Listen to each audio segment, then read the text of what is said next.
So guys, as you can see, banat na banat ang aking buhok.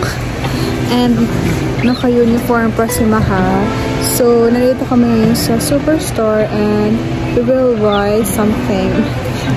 Gagawa kami ng OREO cheesecake. Ay, OREO cheesecake. Yeah, gagawa kami ng OREO cheesecake. Na no bake. No bake. Dahil for our anniversary. I love you. Yes. And as you can see naman, tumataba na kami. Is it because of Toblerone cheesecake? Dahil sa Toblerone cheesecake na kinakain namin tuwing midnight. So, napag-isipan namin na gumawa na lang kami ng sarili namin OREO cheesecake. So, let's go!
Welcome to our vlog.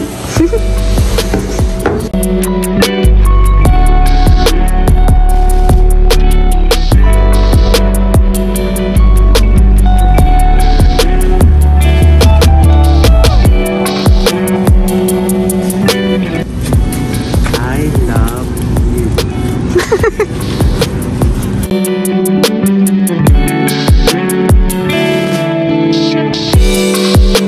Guys, gagawa kami ng cheesecake ni Mahal and this is our ingredients.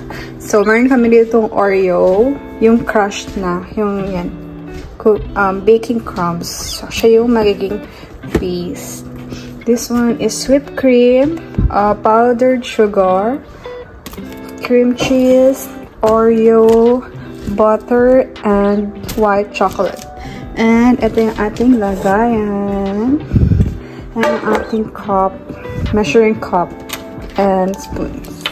And the mixer, syempre. So, let's see kung anong kakalabasan ng ating OREO cheesecake. So, here.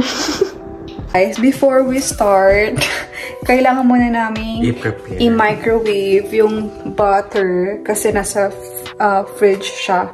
And kailangan namin i-melt yung white chocolate. So, let's go. So guys, unahin natin yung pag-melt ng unsalted butter. So, this is 1/2 cup of butter. So, ayun yung kailangan natin. So, i-melt muna natin siya kasi kanina nasa fridge yung butter and matigas pa siya. So, kailangan natin takpan para hindi siya tabasag if ever. And then, kiklik lang natin to ng 2 times yung 30 seconds para 1 minute. Ayan. So, hintayin na natin siyang matapos. Then guys, next nating i-melt is yung ating white chocolate. So, ito is isang bar. So, depende sa inyo kung gano'ng katamis gusto niyo kasi sa amin, ginawa na namin 1 bar. So, kailangan natin siyang i-melt for 30 seconds. Ito yung crushed Oreos natin. So, ilang cup? 1 1/4. Yan. So, guys, 1 1/4 cup. Okay. Napanood lang namin to sa TikTok.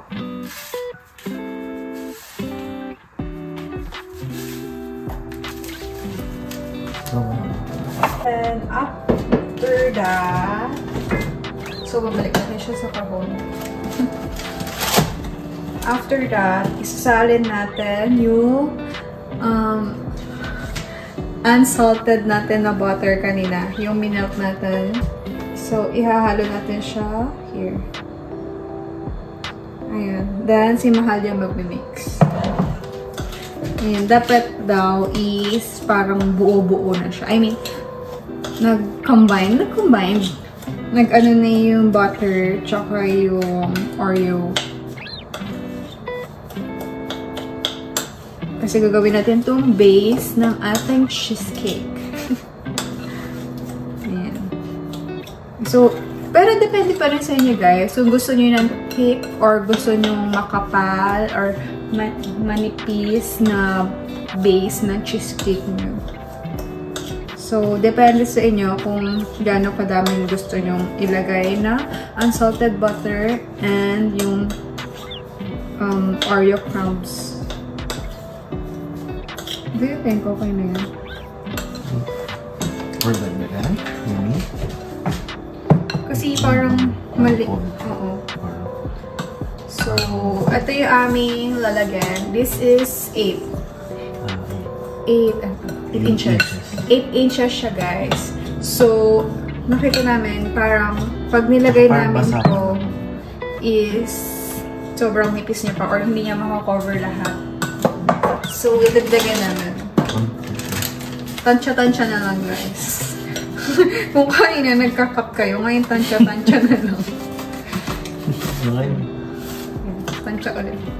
Ganun lang, guys. Ganun na. Hindi kami professional baker. So, tansya-tansya na. So, ayun na, guys. Sali niya na ba?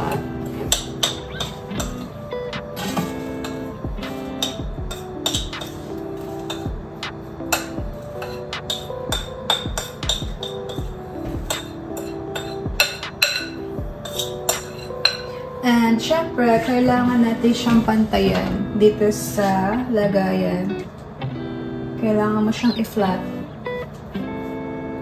Kasi siya yung magiging base ng ating cheesecake. Ulit. So, ipa-flat lang natin siya. Ikakalat lang natin siya, guys. So, siya na. Kasi magaling siya sa ganyang bagay. Ako po is magaling lang po ang kumain. Siya po ang masyadong masinop sa lahat ng bagay, guys. Di naman siya kailangan perfect. Para kailangan flatten. I mean, kailangan tayo kasi dami na natutulog.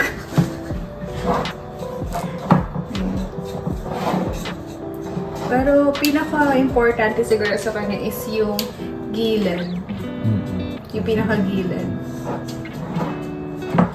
Ayan. O, diba? Magaling siya talaga sa mga ganitong bagay, guys. Maaasahan niyo siya sa mga ganitong bagay. Kasi ako hindi mo talaga ako maaasahan sa ganitong bagay. Diba? Din-measure niya pa, guys. Tinatignan niya pa kung baka mas madami yung sa kabila, sa gitna, gano'n. Ayan. So, ayan guys. Ganito yung gagawin nyo after. So, after this, i-chill muna natin siya. I-chill? Kasi gagawin na natin yung ating cheesecake. Next natin is yung whipping cream. So, anong itong whipped cream? 1.5. So, 1.5 whipped cream yung ating ilalagay dito. So, open.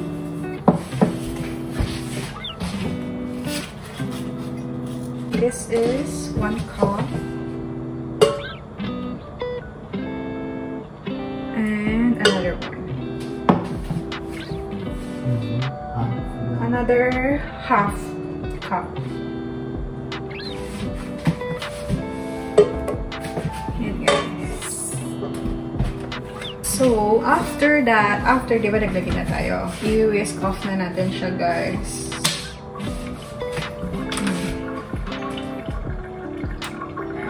Mabagal lang. Bagal lang. Ayan. Ayan, guys. Hinihintay na lang natin yung whipped cream. So, next natin is yung ating cream cheese. So, 2 bar. Each bar is 250 grams. So, combined, magiging 500 grams siya. So, go.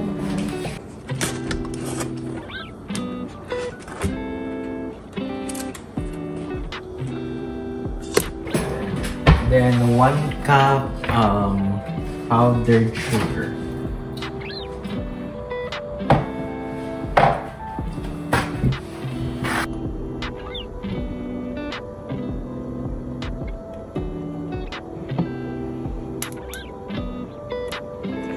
And then, guys, after natin ma-add yung ating cream cheese na 500 grams and yung ating powdered sugar na 1 cup, kailangan ulit natin siyang i-whisk. So, dahan-dahan muna. Mag-start muna tayo sa lowest speed hanggang pataas na siya ng pataas hanggang mag-combine na yung ating mga ingredients. Yes, O, diba? Diba? Ganun kasi, diba? Nakita niyo yung nagkalat tayo. So, pag binilisan natin yung speed, mas makalat pa dyan, guys. Diba? Kaya, maliit, muna, pinaka-low heat. Low na speed. 1 lang. Much better takpan natin, guys. Kasi yung kasama natin dito, ayaw niya na madali.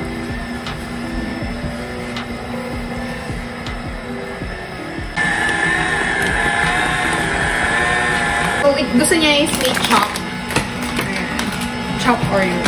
So, share ko lang, guys. So, naging addict ako sa Oreo cheesecake since 2012 sa Starbucks. So, pinaka-favorite ko talaga yung Oreo cheesecake sa Starbucks. Parang every week or every other day, nasa Starbucks kami para kumain lang ng Oreo cheesecake. Tapos, yung partner ko doon is Java Chip. So, alam niyo na, guys. Trivia. So, naghanap pa rin pala ako nung Oreo cheesecake sa Starbucks, pero hindi na siya, nilalabas. I mean, hindi na sila nagsasell ng ganung Oreo cheesecake. Check lang muna natin, guys.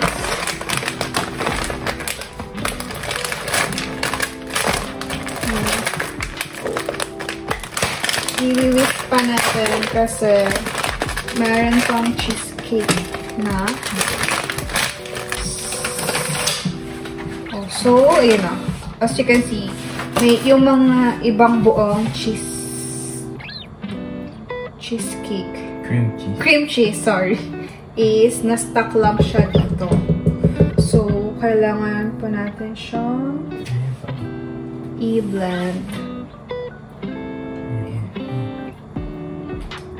So, guys, feeling ko, nahanap ko na yung tatapat sa Oreo cheesecake ng Starbucks na lagi ko kinikrave. I don't know, hindi ko alam. Pero, same taste sila. Siyempre, Oreo cheesecake. Pero, I love it.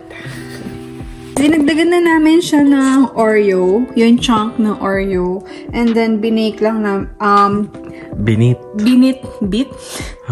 binit lang namin siya dito. So, hindi namin siya masyadong what do you call this one? Minix kasi para hindi madurog yung Oreo. So, ayun. So, lalagay na natin. Lalagay na namin siya sa ta-da! So, that's all. Guys, ito na siya. Ayan. So, dinagdagan namin siya ng Oreo. Pero hindi namin siya masyadong minix para hindi madurog yung Oreo. So, ayan. Buo-buo pa din siya. So, sobrang bango niya, guys. As in, ang bango. Then, ilalagay na namin siya dito sa lagayan. Ayan. Lalagay na namin siya dito. Ako maglagay. So, hindi ko trabaho to. Si mahal na to.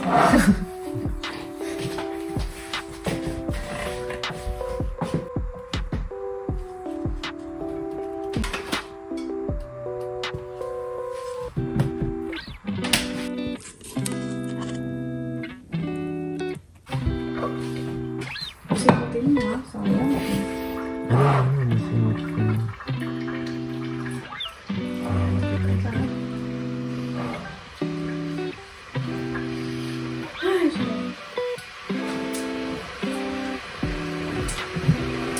So guys, sinisimot ko na guys kasi sana. Pinakita namin sa TikTok, meron siyang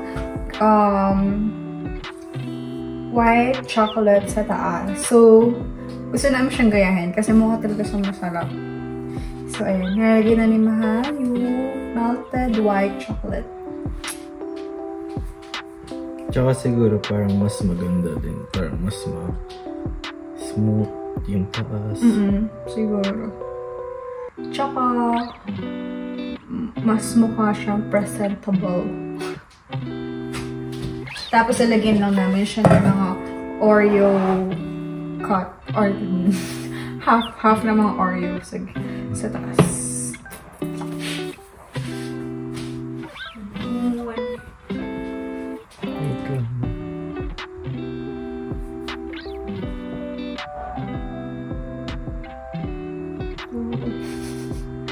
Pero nanginginig pa siya guys. Para lang mapantay niya yung chocolate.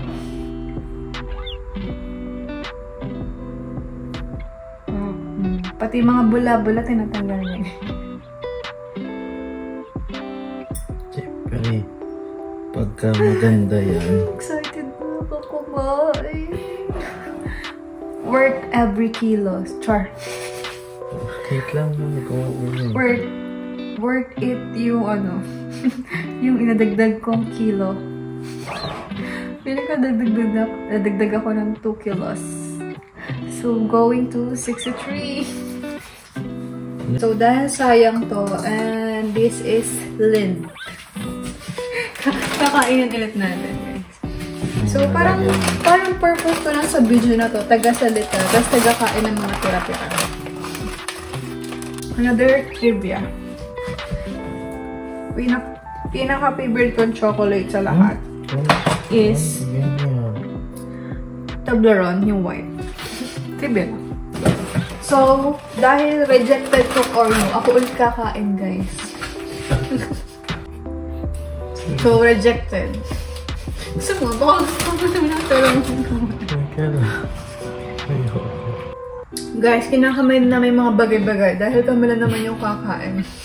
Kaya wag nyo kami i-bash if ever na sabi nyo, kinakamay namin. Ang aming final result. Yan guys. Yan ang aming Oreo cheesecake. So, after na to, ilalagay namin siya sa fridge for 11 na kasi ngayon. So, pagising namin bukas, siguro mga 9 or 10. So, siguro okay na siya tomorrow. So, ayan. Ayan ang aming Oreo cheesecake. Ayos ba? Ah, sarap. I'm so excited.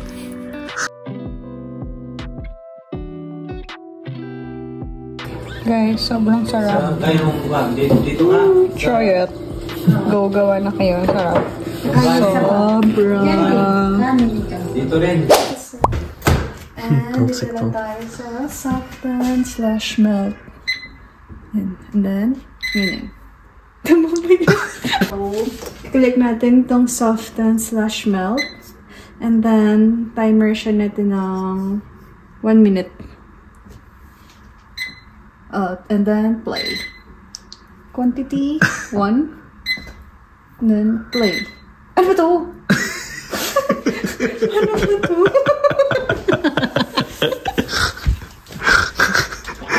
Take 3. So, mga 1 minute lang siguro. Yan. Identity 1 and then press start. Oh! 1 minute. So guys, check na natin kung nag-melt na yung butter. Uy! Hala! Ito mga food!